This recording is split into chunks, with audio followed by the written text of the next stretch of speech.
we're going to push through, Jerry. That's what we do here. We're going to be athletic. We're not going to complain. We're going to push through. I'm not going to sneeze. I swear to goodness, I'm going to hold it in, and we're going to make this the fucking Friday of our lives. Dan, thanks. Yeah, of course. Thanks for having me. So usually we'll like have a guest on and be like, oh, hey, this person does this. They come from this thing because most people are pretty much singular in at least most things.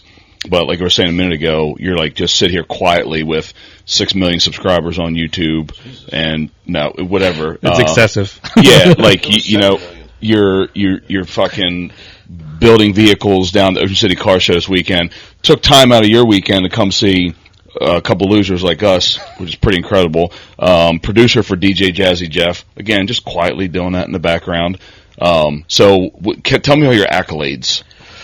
So I kind of just tell people I'm a producer and multimedia artist that kind of like encompasses everything. Mm-hmm.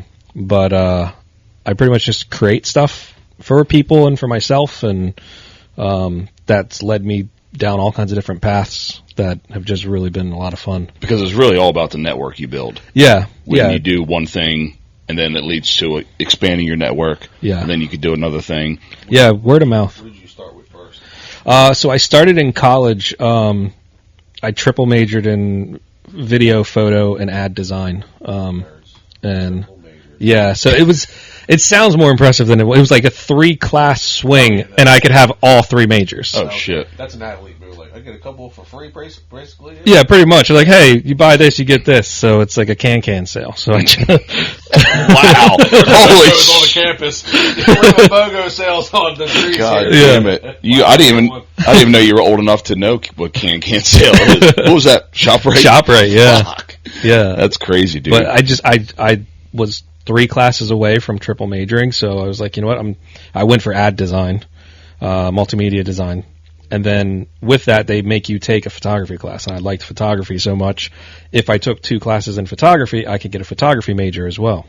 So I did that, and then video was like just becoming like really prosumer, like you were getting really professional results with consumer cameras. So again, 2-3 classes difference, and I could get that degree as well. So I started taking video classes as well.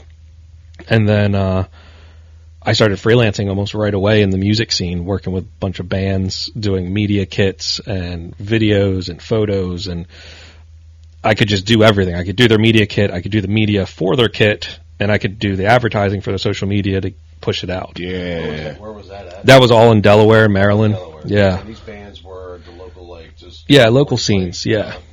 Yeah, they're like local indie bands and local cover bands and stuff like that, and there wasn't a lot of money in it, but it was a lot of fun, and I learned how to be like a one-stop shop pretty quickly. And you enjoyed that music, yeah, right? I enjoyed the music. Didn't you do work for Anthony? Yeah. Yeah. Yep. Was it, which band was it? All Violence? three of them. Yeah, Okay. Violence and Ascension, Via, yeah. Then they became something before that. And yeah. But I forgot all about that. Yeah. I think that's an important, especially when you were first starting, like becoming a one-stop shop. Somebody like, look, just call Dan, whatever you need. Yeah, pretty much that was kind of my mentality. None of us know. I mean, the band members don't have time to be like, yeah. You got the camera ready, bro? I'd left it in the van. Just call Dan. All of it. Dude, that's what we're learning, and we've already said, like, the first any kind of monetization we get, if it's fucking $300 a month, it is going back into doing something. It's going back into something to take something off our plate. Yeah, because we've been with a couple influencers that have cameramen. Yeah, and it's nice just to not worry about it, and then all of a sudden, magically, an incredibly edited video comes back to you. You know what I mean? And we're over here like, okay, we're going to done recording this. I can get home. I can probably start some shit on the computer. Schedule out do some stuff. where you can edit. Yeah, I think even Kale was surprised to know how much work I do when my phone kept going off and off. I'm like, hey man, like I don't have to. She's saying all this stuff, like, but I also have like work, a lot of work. Yeah, he works for real. So until this monetizes and I can slowly subtract things and I can do more, but I can't just like tell Candace, hey, I missed a mortgage payment just so I can get some filming in. Yeah, it's hard. There's one guy that I follow. He equates like your life to a shopping mall. The shopping malls have the huge anchor stores. They have the Macy's, the JCPenney's. Those pay the bills. They pay the rent. Then they have the kiosks around the store that are little niche markets that are like what this is right now. This is a niche market for you guys. It's not paying the bills, but it's a passion project that you really love. Eventually, the goal is to have that be an anchor store and pay the bills. Yeah, it moves up, then delete it, maybe something else to have that more focus. You can only do so much. Yeah. So, the willingness to delete. I know Jerry's the same. I am willing to delete things in my life to help this grow. So as more money comes in, I'll say, okay, I may take one less job a month or something. Yeah. Or I may just take one of my companies and make it a little bit slower just to help this. Yeah. Because at the end of the day, this is the easiest moving. If you want to be an athlete, take the path of least resistance. This is the easiest. I don't have to build you nothing. I don't have to miter a corner. You don't have to come over my work and say, well, I don't really like that. Did you? I don't, none of that. This is and we'll be careful with the word easy because it's just as much effort, if not more effort, but physically, like you're not swinging a fucking hammer. It's definitely, this is the most inconvenient to others' schedules. Yes. Yeah.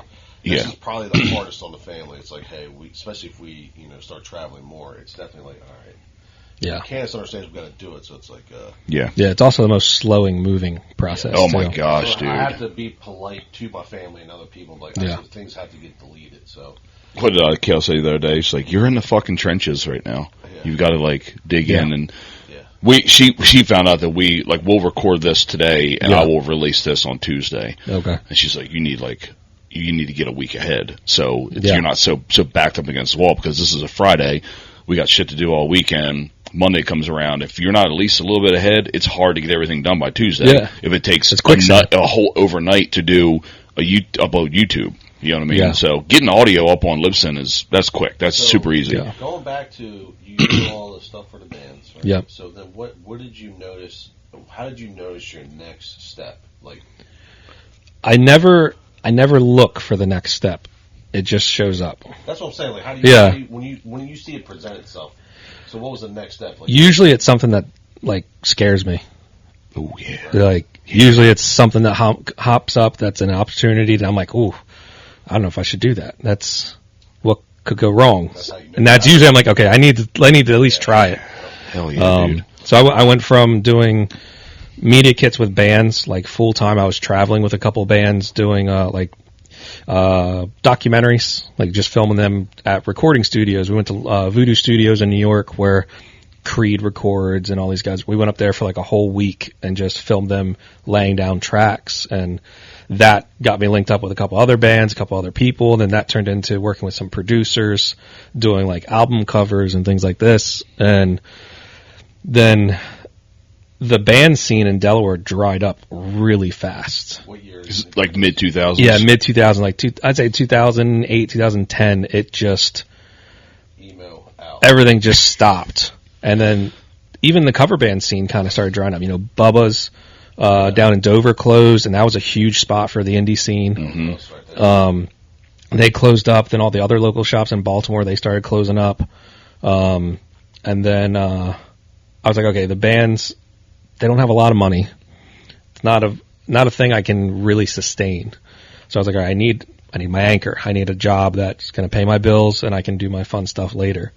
So I started working with a group of Chrysler dealerships, just doing advertising, running their social media, helping them with that stuff, and I hated it. I mean, I was really good at it. 9 times out of 10, I just wrote on my write-ups that the problem existed between the keyboard and the chair. Because it was the person in the chair that was causing the problem. There was nothing wrong with their computers. Yeah. And while I was doing that, I was still freelancing, doing a lot of art, doing a lot of shows and exhibits and stuff. And then 2018, Christmas, a buddy of mine says, hey, I'm moving to Dover. I've got a 41 Plymouth in the chicken coop on the property. It's been there since 1969. If you can get it out, you can have it. So my buddy Andy and I, we just started filming the whole process, and we took it out, got it running in 3 days, posted videos up on YouTube, and our second and third videos had 30,000 views in 24 hours. Crazy. We're like, oh, I guess this is a thing. I guess we need to do this now. So I have a shop, started building Jeeps. I built my first build out of the shop was for the Philadelphia Eagles for their tailgate team. It's crazy. 55-inch flat screen in the back, satellite TV, and they just park it outside the game, and people watch the game outside. Yeah, I've seen that. That still goes on today. Yeah, it still goes on. Dude. And they sold that Jeep since then, but we did a thing called a Whiskey Wagon, which is a big RV that was in the ESPN magazine with all the linemen from the Eagles out front of it and everything. And this whole time, you're making connections. Yeah. With people that have power to give you more work. Yeah, every step of the way. Yep, every step of the way. And I did all kinds of... My shop's premise was just to help people who've been screwed over by other shops, because I worked with a couple shops that just weren't doing the right thing by their customers, and I didn't want to be part of that. And so I started helping some people get their street rods on the road, and the car scene just really started pulling me away from all the media and all the design stuff, and I started doing cars.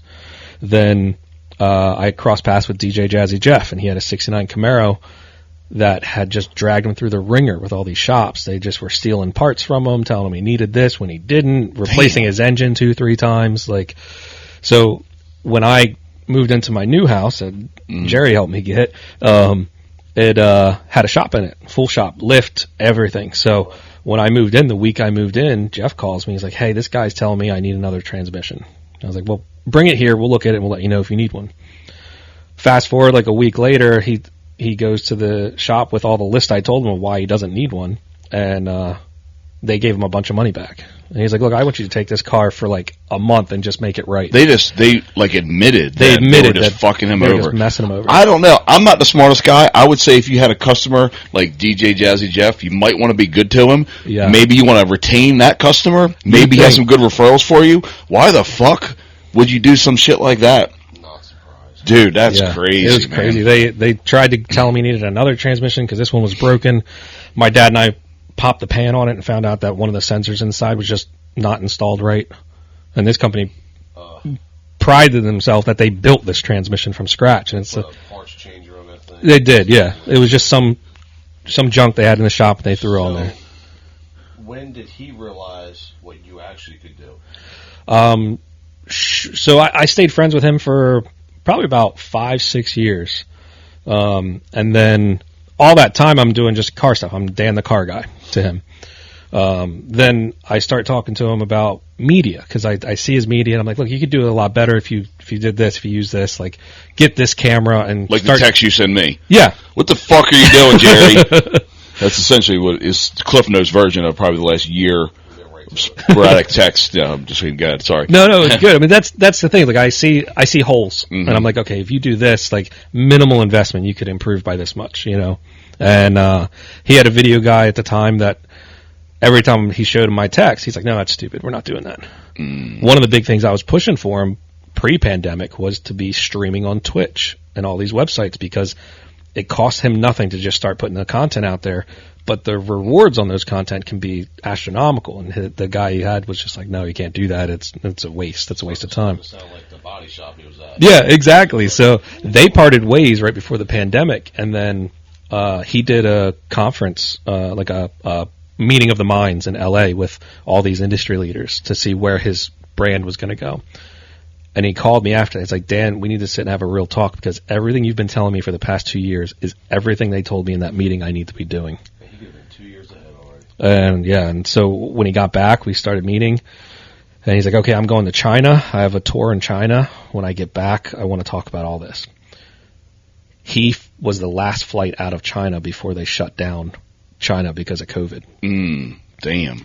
He got home. He's like, "Look, everything there was shutting down. They were barring up windows in houses, like people weren't allowed to leave." Holy shit. And I was like, "All right, well, I think a lockdown is coming." Like, we were both saw the writing on the wall. Like, if this gets as bad as we think it's going to get, the government's going to just shut everything down. So I started building him a live stream studio. He went to an event at some ski lodge out west. That was the first, what they call the super spreader event in the U.S. And he got double pneumonia. He got COVID. He almost died. So, like, we were ready to start, and then it got pushed back almost 2 months because he was laid out. I thought you were going somewhere else with that.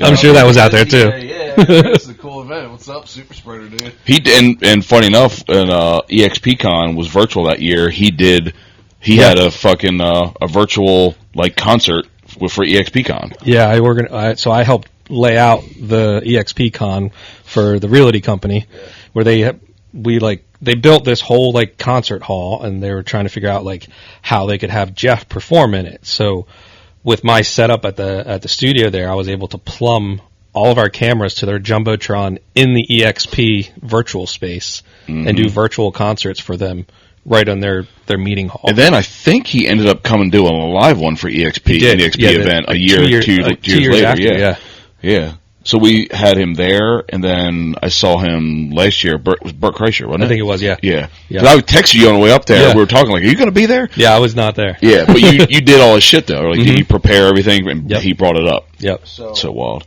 Was that your first big thing with DJ? Like, where you were like, you were attached to him now? Like, he's his go-to guy. Yeah, that was my first, like, working with him. I built out his whole studio, built a podcast setup, built out the live stream event stuff that he does. And you're probably trying to figure out at this time, how do you charge for this stuff? At that point, I wasn't charging. Everyone was on lockdown. First, then charge something later for service? Yeah, so at that time, that was right after my spine surgery. So I had to have spine surgery after a car accident, and I couldn't work. I couldn't do stuff. I couldn't make anything. I couldn't work in my wood shop. I couldn't do cars. So I was just up at his place, and everything was shut down. So for a couple months, we were just making stuff and testing stuff and working out the details with streaming. And when it came time to everything was opening back up and I had to go back to work, I told him I had to go, and he's like, "Nah, I need you to stay."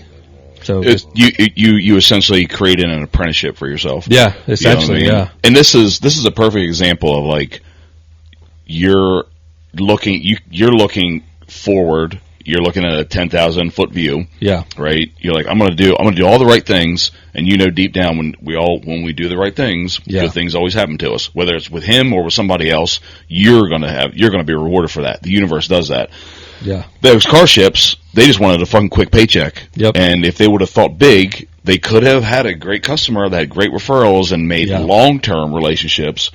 You just said two perfect examples of why you don't think short-term and why you look at the big picture and do things out of real generosity. You know what I mean? Being real genuine, which is why you've again added another massive bump to your network, which then leads to something else and leads to something else. That's so rare to get. Yeah. And you got to dance with the one you brought, dude. So, like, if that's been working, why would I leave you now? I've already screwed over every shop. Like, I'm sure he looked at you like, I can't afford to lose you now. Yeah. Now back to what was before. You know? Yeah. Now it's funny because you just see pictures of you with White Dan with a bunch of rappers all around him. It's fucking awesome. What's the other guy, Ruben? The producer, the white guy that no one ever sees. That producer. Oh, Rick Rubin. Yeah, Rick Rubin. Yeah. You're like the local Rick Rubin. Yeah, but I don't do any of the music scene. I just, I do the content stuff. Tech stuff, the right? Tech stuff. Yeah. That happens. What was like a big momentous moment for you? With all that happening, where you're like, oh, this is like really becoming a thing. So the first time I was kind of like, oh wow, this is taking off was, we went to Miami for Will Smith's table read of his book before it released. So Will flew us out, flew all of our streaming equipment out. We all went. He rented out this hotel in Miami. Like the whole restaurant was closed for the whole week, and we did live streams right from the balcony of the restaurant in Miami the whole week. I remember seeing you post that on Instagram and Facebook. That was fucking wild. Yeah. Yeah, that had to be like. It was wild. Well, it's like I'm sitting here, and probably that doorway, which is maybe like 8 feet away, Will and Jeff are doing Brand New Funk, performing it to my cameras and my setup. Yeah. And I'm just like, I'm switching cameras for Will and Jeff, just doing their thing. All right. And yeah. I mean, just now it's live in front of me. Yeah, that's what I can't even imagine. Because you probably get caught up in just like, well, Jeff's just a normal dude. I'm helping him out with the car shit. I feel comfortable. This is my element and all that stuff. And then all of a sudden you probably felt like you just blinked and you're like, I'm in a space that's fucking crazy right now. I mean, I blink now and I just think like 2018, 2019 was when I started working, just helping him get his stuff together so he could keep telling his message, and And now I'm like, it's 2024 and I'm still doing it. And pretty quick too. That's not a lot of time. Yeah. That's fucking real fast. I think we stream to about 500,000 people a week. Wow. That's so crazy. Seeing Will, did that also propel you into like other superstars? So levels to this stuff. Yeah, there's definitely levels. Will was a really cool dude. He took us all out to dinner, and I sat next to him and his trainer, who trained him for Muhammad Ali movie, and it was just to hear everyone kind of converse and talk. It was just like we're sitting here talking. Yeah. Like there was no ego, there was no like gimmick. It was just a conversation with friends and talk to you and keep you in the background. Yeah. Like, that's the tech guy, you know? Yeah, I mean he makes sure that he includes everyone at the table. I love it. I love that, man. Yeah. Damn, that's fucking wild, dude. I love hearing those stories because it's just it just shows you too, like that everybody's just fucking human. So I think you get caught up in being like, well, those people on TV or on the radio or those content creators that's not my level. But then when you really get to where you're at, you're like, well, they really are. Yeah, like that's the thing I really pulled away from all of my experiences so far is that everyone has a perceived image that they tend to try to live up to until the doors are closed. And then, the ones that rub people the wrong way are the ones that still live that fake image behind the door. They have a stage presence, and that's what they do. And that's who they are to their image and their gimmick. I think the people with longevity are the ones where they're as true on person as they are on stage. Yeah, well, we we're nowhere near that level, but like at the show at Helium the other day, shout out to Kale, her barely fucking touring and rocking the shirt she gave me. She had a comedian opener. Yeah, Tracy, I'm gonna butcher Carnuzzo. I'm gonna butcher. Fuck, I'm sorry. Right. I'm sorry, Tracy. But like, so we're backstage. Chatting a little bit, and she has 3 podcasts, and we're talking about doing shows for each other. We're going to go up to New York here soon and do just a day of like some shows. And I made a comment like, I don't even feel like I fucking belong here. Like, this is wild to me. And she's like, why? She's like, we're all just trying to make it and help each other out. Yeah. Right? But I'm like, you have made it. You're there. You know what I mean? She's got the podcast. Yeah, and she's just like, no, let's help each other out. Like it's cool to see that. Matt Matthews the same way. Chris Beeson's the same way. These are like big influencers, right? That make a living off of fucking social media. We've had some people that we've podcast with that spent time before or after with us. To help us with the podcast. Yeah. Josh Terry, before we even started, he's like, hey, do this to your mics, do this for sound, and then Life by the Bow. Yeah. He spent like 45 minutes with us after the show. Dude, he's a big fishing and boating YouTuber, the Life by the Bow show. He's an incredible dude. It's one of those guys where I just reached out to, like, they're not going to answer me. Right. Because I like the show. I watch it all the time. And fucking emailed me right back. And he's like, yeah, I'll do it. So we had a virtual show. He lives down in the Keys. After we're done, legit 45 minutes. And he's big on YouTube, pretty much only. Yeah. But he's like, here, do these things for YouTube. Create this thumbnail. Use these couple things. We did it. By far our biggest viewership on that show. Everything he said was spot fucking on. Now we need to learn how to do that formula with every different person and how to create these things. We haven't cracked that code yet, but what do you help out, or what do you think about the podcasts that have really big production, that have a lot of people in a room, other rooms?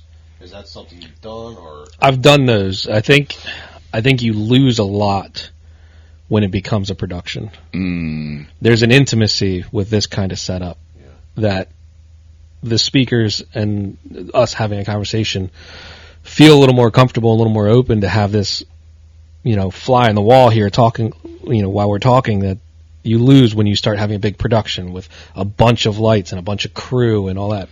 Because it feels like it's not just a normal conversation. It feels like a talk show, or it feels like some type of a news broadcast more than it feels, buddies chatting. How much money do you have to make from your podcast to support that cast?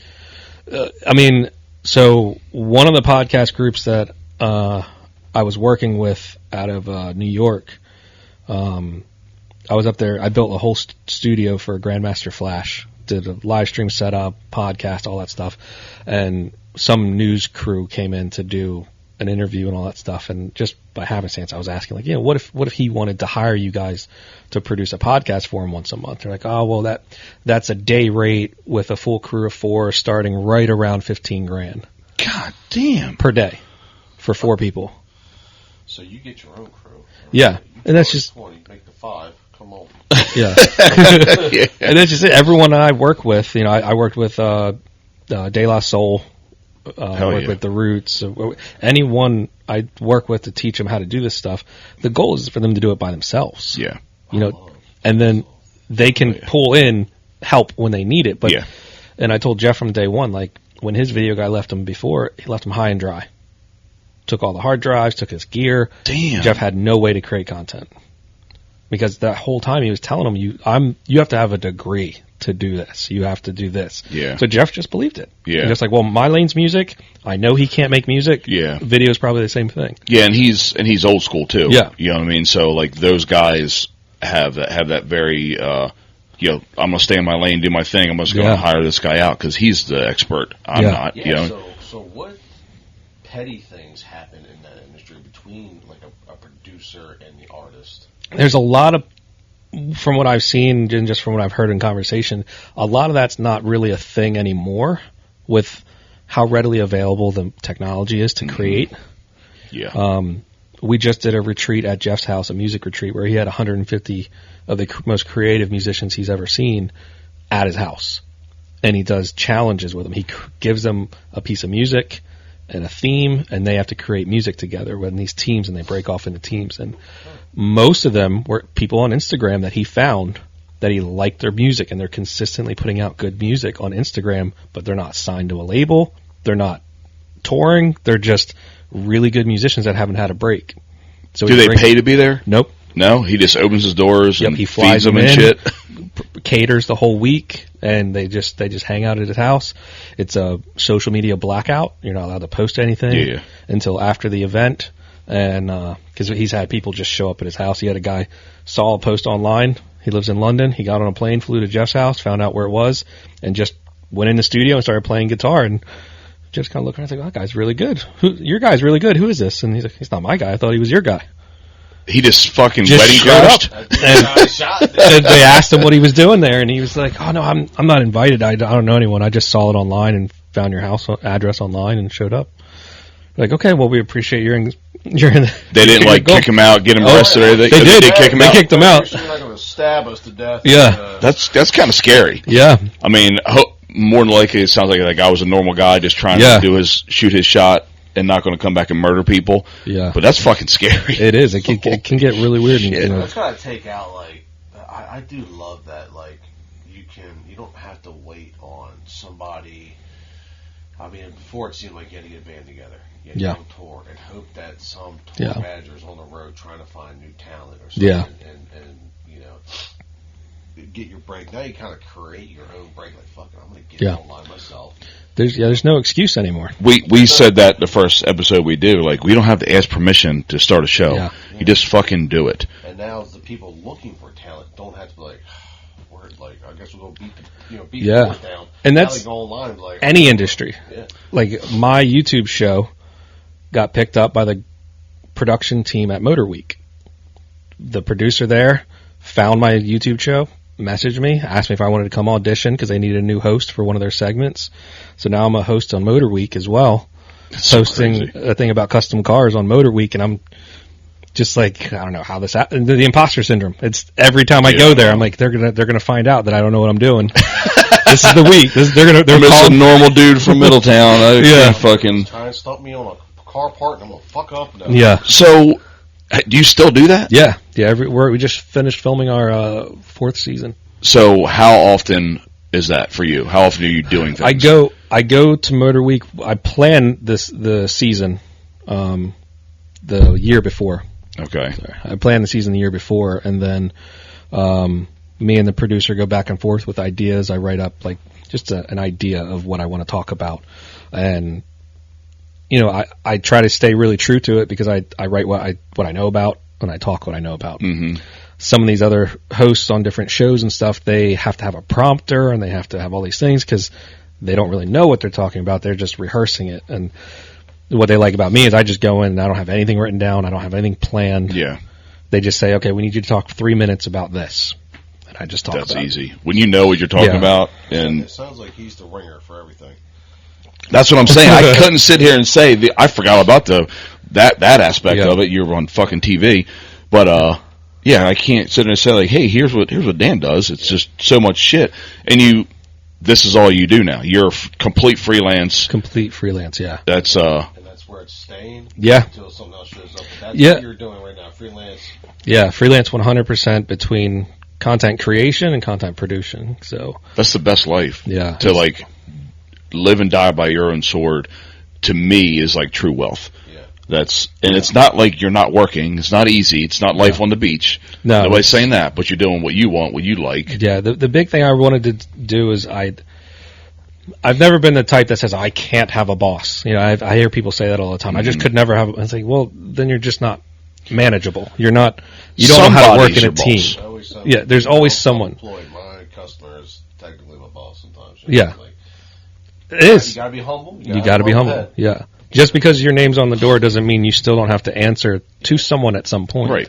Yeah. I mean, your mortgage and your rent still got to get paid. That's right. So, do you travel a lot, or are you? So this season, I've been traveling less. But last year and through the pandemic, I traveled more than ever in my life. Like I went to Europe, I went to Berlin, Amsterdam, Manchester, and London in 1 week. We just did a bunch of shows back to back. That's crazy, dude. Do you have kids? No, thank God. So you just, gosh darn it. Yeah. The life. That is the life. Yeah, no kids. I might just park up on a couch somewhere and just like, I'm going to get a gig over here. I'm going to get this couch. What, I got a nice little pub downstairs. I'm going to hit that a little bit. Yep. Just live my life, you know. I know, yeah. But 3 days. It's just so cool when somebody's doing something and making a living off of it. Yeah. And you can really take or ignore what you want. Yeah. Like, yeah, that sounds really cool. I want to do that. That's not my jam. I don't do anything I don't want to do. And I always try to find a way to say yes to things, like opportunities when they come up. I've finally reached a point in my life where I'm starting to learn to say no to things. Mm-hmm. Yeah. But saying yes to a lot of opportunities are why I have what I have and what I can do. You know, like you brought up earlier, like me doing custom sneakers. That was like, Jeff wanted these custom shoes to go on tour with Will, and so he gave me a couple Gucci bags, and I took them apart. I learned how to sew, and I sewed the Gucci bags onto the Jordans and made custom Jordan 1s that had Gucci bags on them, and he wore them on tour, and then got a couple orders for different shoes, and so now I have a company called Remix Kicks that just does custom Jordans. Yeah, he's also an absolute phenomenal artist. Like drawing shit, or remember your Hulk sculpture? Oh yeah, fuck yeah, dude, like a Incredible Hulk bust sculpture. Was it clay? Yeah, it was all clay. Yeah, dude, I'll show you a picture of it later. It was insane. I figure if you can, that might be a part of the thumbnail I make. And then it broke, right? It shattered. Yeah, when I moved.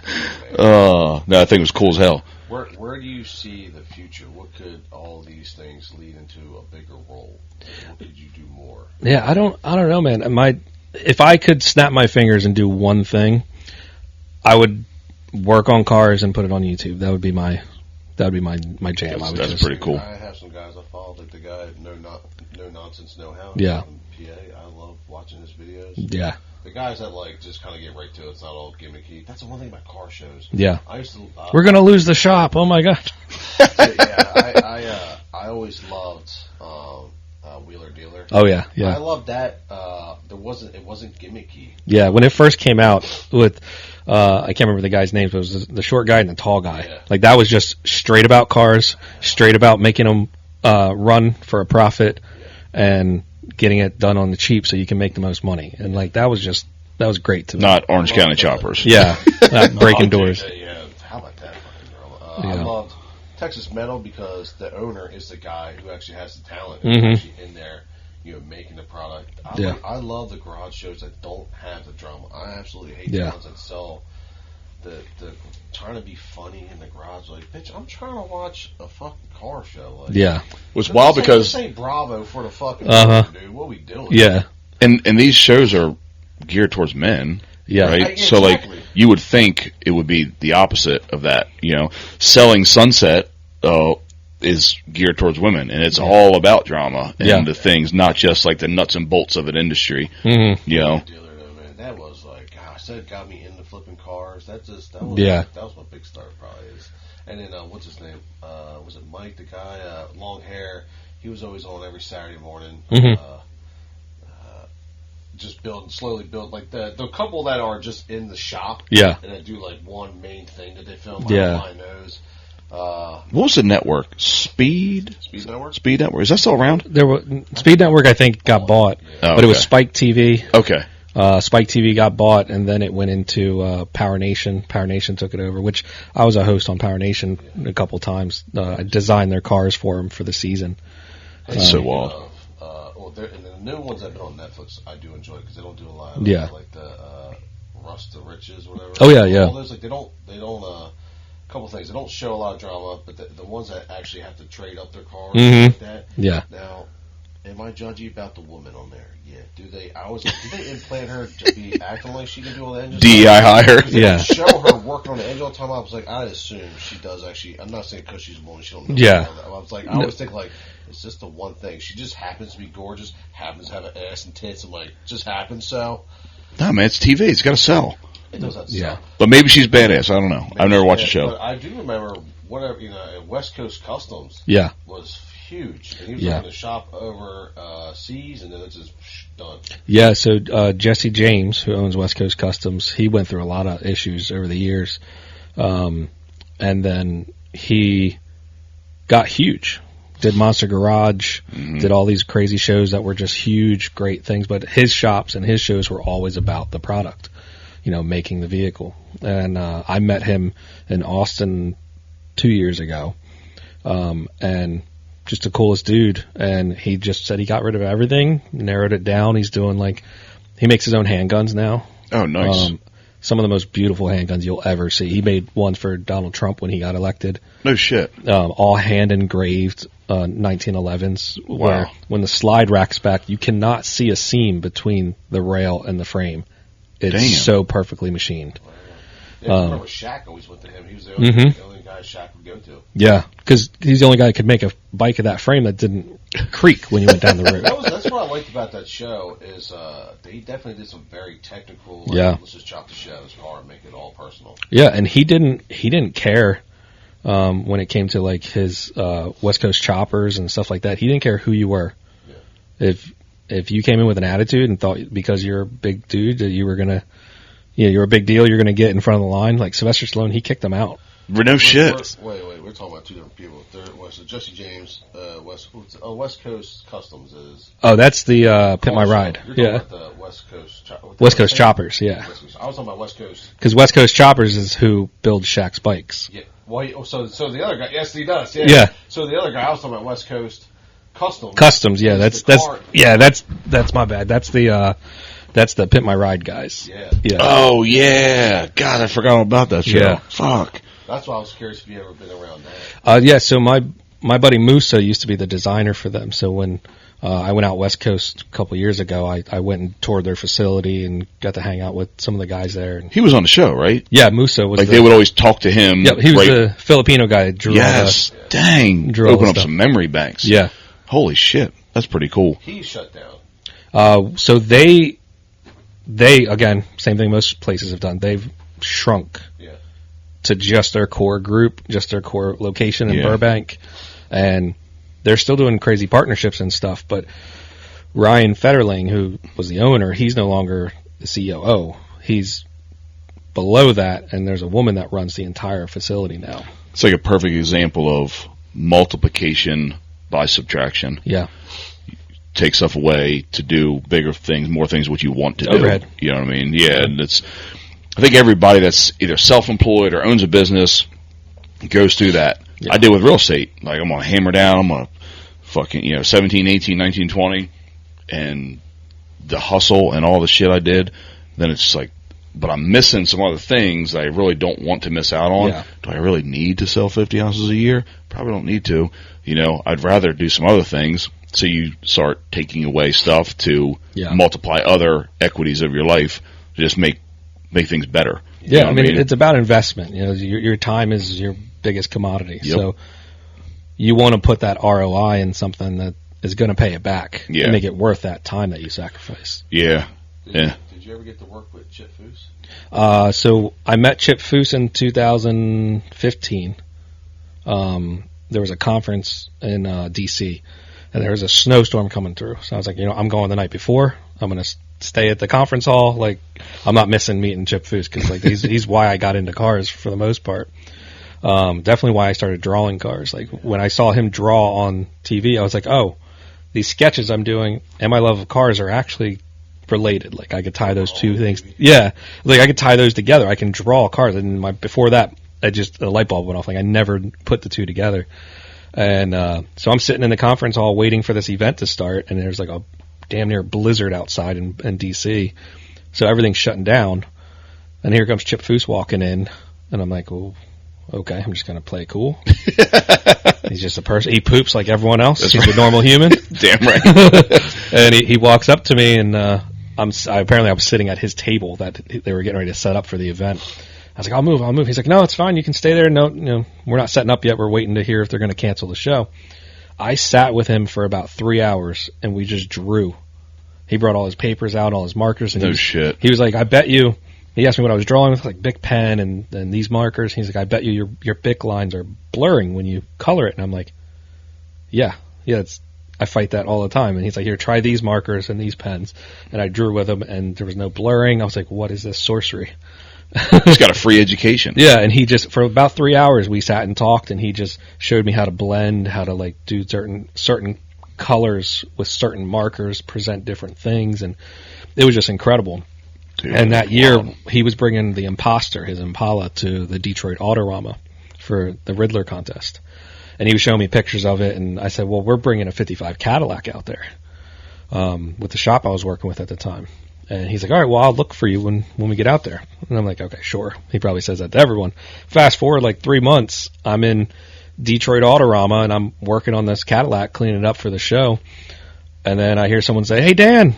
I look up. I'm like, okay, well, that's Chip. So who is calling my name? And he comes right up to me, gives me a hug. He's like, it's good to see you. The car looks great. And he remembered you. Remembered me, and then invited me to California the next month for my birthday trip to come out and see his shop. And so we flew out to California, went and saw his shop, did a big tour. And it's another thing, kind of going back to what we were talking about earlier, when you meet some people that you kind of look up to or you think you're not on the same playing field as them. And, like, me and Pam were having this conversation yesterday, kind of in length, like, they want you to win, too. Yeah. Like, hey, you like what I do, and we had a good conversation, you're not a dickhead. Like, why don't you come here? Like, we've been invited to fucking Nashville and all these places, and places just doesn't work out. But let's do something. And they genuinely want you to win. Most of the time, unfortunately, more than like your friends or family do. Yeah. Which is, it's crazy to think that, isn't it? It is. It's because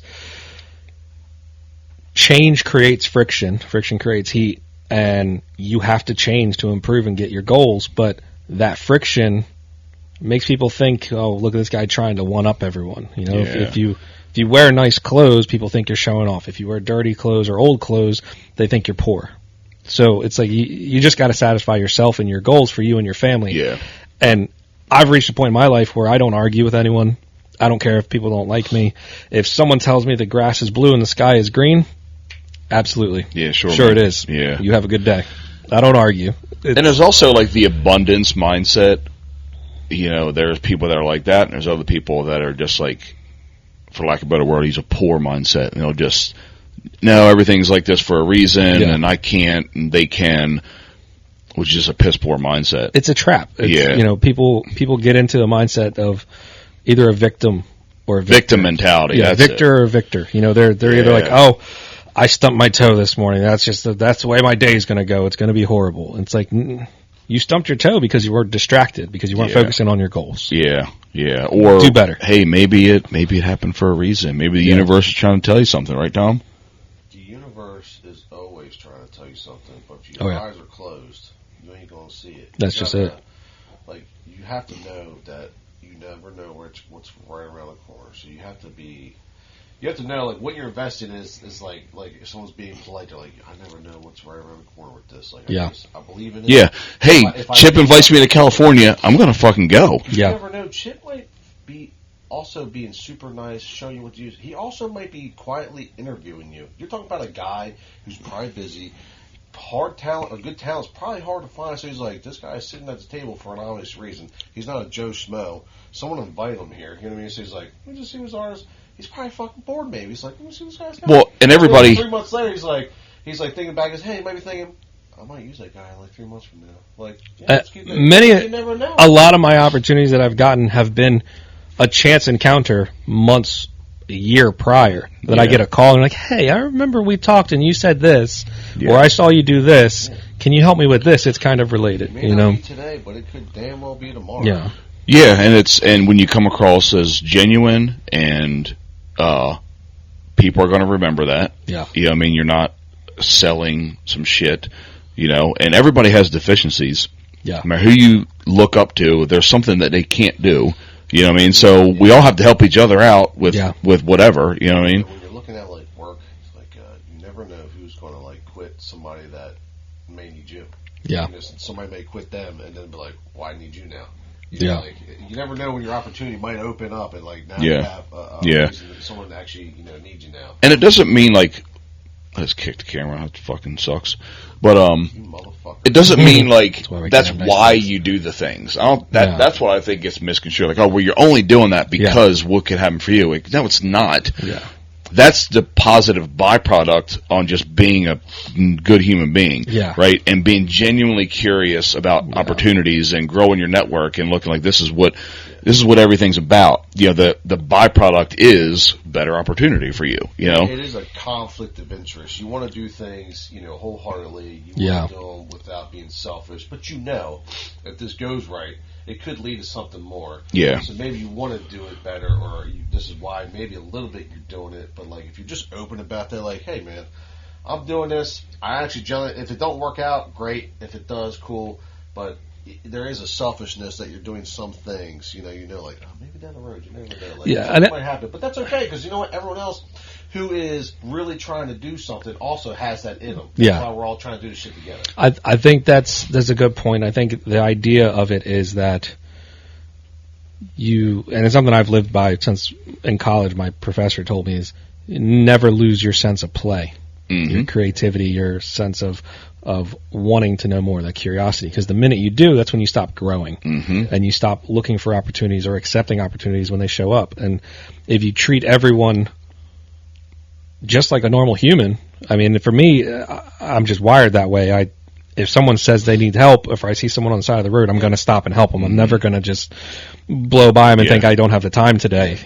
No, I've always known you as someone that does say yes to everything. And it's never something I do because I hope I get something later.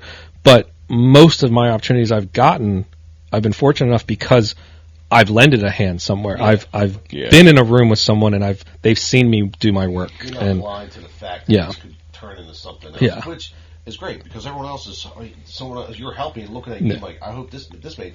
For you, it's the same things happening to you. It just may turn into something. Absolutely. The universe is centrifugal. Everything comes back around. So. Nobody ever feels bad about doing the right thing either. Yeah. You'll never be like, damn, I really shouldn't have talked to that guy. Yeah. It will never fucking happen. Yeah. You're just an asshole if you take those leaps and bounds and you move up and then you don't help, you don't turn around and help anybody. Yeah. That's when you kind of fuck the universe. Yeah. You don't help anybody. Yeah, it'll always come back around for sure. Make sure if people giving you your break and you're getting these opportunities, you don't turn around and just as a lifeguard once told me, you never look down on a man unless you're helping him up. You know what I mean? Yeah.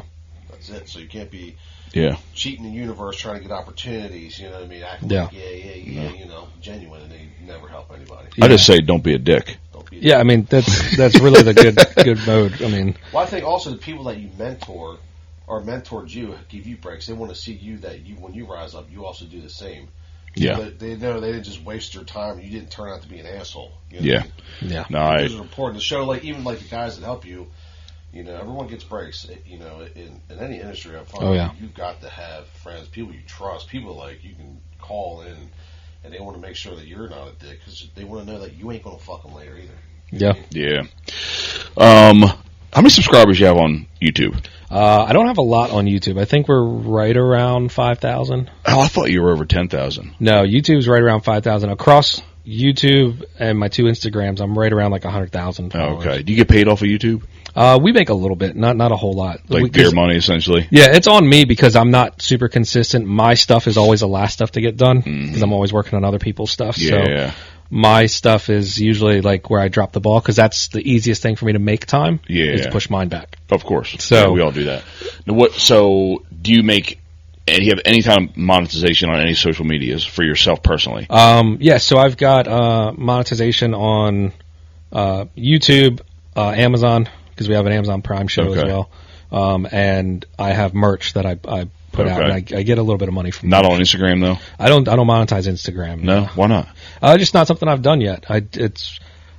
I'm not consistent enough to add value to my followers. Gotcha. I don't think so. I just don't do it yet. Yeah. When I'm consistent enough that I feel like they're going to get what they pay for, then I'll do it. But what's an Amazon Prime show? So my YouTube show that I have, I also dual produce it, and I'm an Amazon producer, so I put it on Amazon Prime as well. Oh, so I can find it on Amazon Prime, right? Mm-hmm. Oh shit! I'm telling you, man. Yeah, we're doing a new series right now. We're producing it right now. The first episode came out last week, where we just pulled this 1970 C10 pickup truck out of a field that it's been in since '79. What?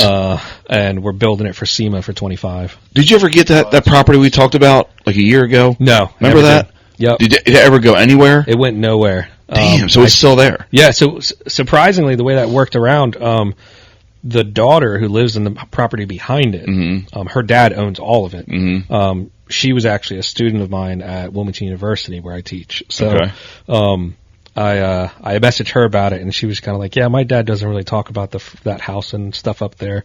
I was like, okay, well, can you introduce me? Like, I kind of want to know. Last time I could see the house, there were 4 classic cars, like 40s and 50s, like full-size, like Studebakers, like out front, and they're completely overgrown with trees right now, and I want to get them out so bad because it would just be so fun to try to get them running. Gosh. I remember as a kid, I can't say a lot, 'cause it didn't happen a lot, but coming across cars in woods. Oh, yeah. And my grandparents, great aunts, and uncles owned a pretty big chunk of property in Bear. And you guys white trash land holding up. No, that's pretty much what it was. I think it might have been like 60 acres ish, and it was like you turned into a lane, and there was my great uncle and great aunt, my great grandmother, and then my other great uncle, great aunt, and then my grandparents were all the way in the back, and then behind that, my other great aunt had property. She didn't have a house, so it was all, and that's where my mom grew up. All the cousins grew up. So Mark Bear and I's relationship is, we're cousins, but his grandfather and my grandfather were brothers. Okay. So my mom and his dad are cousins, and they all grew up back there on that property and whatever. But anyway, there was a hedgerow between my great uncle's property and my other ones, and there was a car that was in the hedgerow all the trees were growing around. And we used to like get in it when we were kids, and it was old then in the 80s, early 90s. I mean, it might still fucking be there. I don't know. That's amazing. And that was not really that long ago. I was hunting on another piece of property, and I'm in the woods, and it's just fucking car, with 30, 40-year-old trees around it. Like, that thing is set there for... I'm trying to remember there's a car around here. One of the state lands, there's a car sitting in there. Yeah, I've toured properties were way in the woods. I'm talking old fucking shit back there. But it's it is fascinating. I'd just like to know the story. That's my favorite part. What happened? Did somebody just never come back? Did it break down? What's the fucking story? Show, ghost hunting of abandoned cars. I love it. So that's what launched my YouTube was that barn find and that Plymouth. And then we dove into it. Like, we got it out, we got it running. We told the story that we were told by the owner. You know, his granddad bought it brand new because it's a 41. The war started in 42. He wanted a pre-war car because it had more trim. Yeah. Once the war started, they stopped doing trim to make ammunition. No shit. So he wanted a pre-war car. So he got the pre-war car. He drove it for a while. Then when in the early mid-60s, when he went to college, his granddad gave it to him to drive to UD and back. And then in 1969, he got a 1970 Charger, and the Plymouth went in the coupe, and he never looked at it again. No shit. And it sat there. There's a car right down the road where we play tennis at my buddy's house. There's an old Mercedes that the friends graduated college, parked it there, it never moved again. There's a whole tree that has grown through the bumper. Like, you can't move. That's amazing. Yeah. And it's like one of those things where you're like, why did it sit there? It Yeah. was perfectly fine. You just never came and got this car. That's why I learned it several years ago. I was like, how'd you guys park? He was like, not even ours. It's the Reeds. I'm like, they just parked here after college and never got it. And then a whole fucking tree grown right through the front of it. It's like, it's a shame, man. If somebody saw it, they'd be like, what the fuck, man? I love those stories. And It's right next to the tennis court. Just the trees going through it. It's just been sitting there, slowly just deteriorating. Yeah. You know? You know what? Somebody has to do this on YouTube. Same thing with boats, because there's a lot of boats that just sit in people's yards forever. I mean, there's a lot of them. Yeah. And that's a lot of opportunity too. You know what I mean? Boat prices now might be some room to make some money in it. Yeah. I am trying so hard not to sneeze, like, just everywhere. You sound like absolute dog shit. What is happening out in the world today? Like, ever since COVID, I now have allergies. I don't know, man. You're getting old. Had it before COVID, boom, I got allergies now. What's next for you? What do you want to do, either for you? Yeah, really for you, because everything else is just going to be opportunities. But what do you want to? What's your 5-year plan? So this year coming up is the 70 C10. Like, that's my dream project. It's kind of like my first project since my divorce. It's my first project in the shop since for myself. I've done so many cars for other people. I've never done one for myself. Hell yeah.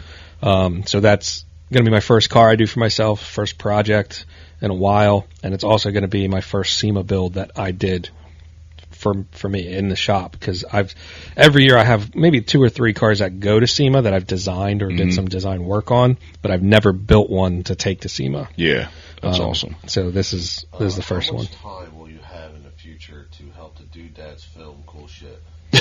As much as you guys need. He said, "How deep is your pockets?" It's a universe investment. Yeah. Centrifugal. That's so.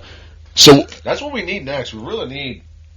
I told the guy that comes to film with the other stars we're with, I'd love to have an intro and outro we could have for videos, and then one funny one that's maybe a 10-minute clip of just us. That is honestly something we do need, an intro to pop in front of our podcasts. An intro. I'll make one for you. A B-roll shit or something. I told him that I'd like to do. Most of our following is women. It's 98% women. And I said we should do a video that's funny, like me getting ready for hunting, like the most badass fucking scene, get ready for hunting, step out the door, and then shoots my wife, like, where the fuck you going? Yeah. I mean, we got soccer practice, like, son of a bitch. And then cuts to him, getting ready to crab, getting on his boat, same situation. Yeah. And then maybe we both end up at the same field for something, you know what I mean? That's actually pretty good. Yeah, that's good. I like that. To, later that night, I want to do where we have so many women followers. I want to be I want to show the funniness that they have with their husbands, just the idiot things that we do. Yeah. I can relate to that. Fuck, just think she's going to go hunting. That is a good idea. Yeah. I also would like to get a couple male followers. I don't know. You lean into I mean, that is, we've talked about that before. Stop fighting it and just fucking. If most women are going to watch us, and that's what it is, I think our niche, honestly, now, if people were to ask us what our niche is, I think we just have to become the voice for the wives that watch us, for what they've seen in their husbands that they see in us. You know what I mean? Yeah. Which is all our stereotypically dumb stuff. Like this morning I posted a woman made a cool video about how her husband always goes in the yard to pee. She's like, man, the video's we have 4 bathrooms. Mm-hmm. I pee outside every morning. My first pee is outside. Yeah, just the idiot things that men do that women just drives them crazy. Yeah. So I think we just want to be the advocates for. I mean, dude, that's real life. I get up, obviously the first move is to take the dogs outside. I walk out, and legit, me and both dogs are pissing in the backyard at the same time. Outside just to pee outside. Yeah. It's way better. Yeah, it happens. More better. I mean, completely naked, ass all hanging out and everything. I have been naked in this yard quite a bit. I'm like, damn, the neighbors are probably looking right now. They don't care how small it is. Yeah. Yeah, whatever. All right, well, let's wrap it up. I appreciate you coming on, man. Yeah, no, here's the only thing I would ask of you, or I want to see of you, is fucking brag on yourself more, because you have a resume like no one else I know, and what people would kill for, and I think you should brag on yourself more. I appreciate that. Yeah, I don't talk about myself a whole lot. You don't do. Super cocky about it. I'm not saying be cocky, but god damn it. Actually, go on that show this weekend, the car show weekend. Like, look, I'm the hottest thing out here. All right? No big deal. Now, I'll wake up in the morning and piss excellence. I mean, that's no big deal. I'm just like a big block V8 out here. You guys are just fucking Teslas. Let me go ahead and take it over. No, but seriously, I appreciate your time, and when we start making some money, then you're going to be our dude for sure. I'm game. So we'll figure it out. All right, but I'm down to help you with the intro too. I'll film that for you guys. Happening? Okay. I don't ask. Let's map it out. The fucking mafia over here, dude. You're in the chair. You're fucking in, dude. I videotaped everything today. All the dirty shit we did. Okay, wink, wink, and we are filming like P Diddy now. That's our got thing. diddied. So we're gonna rat out all our guests. We're gonna hold it over the head. We're gonna grow organically that way. We're just gonna take advantage of the universe in such a way. You guys go out there. You have a great weekend. It's Friday. I don't know what you're doing this weekend. I know I'm going to go out for soccer and a parade, so I don't have to go shoot a big buck that walks by my deer stand every conveniently hour that I could shoot it. So we're going to do that instead, and most importantly, go fuck yourself.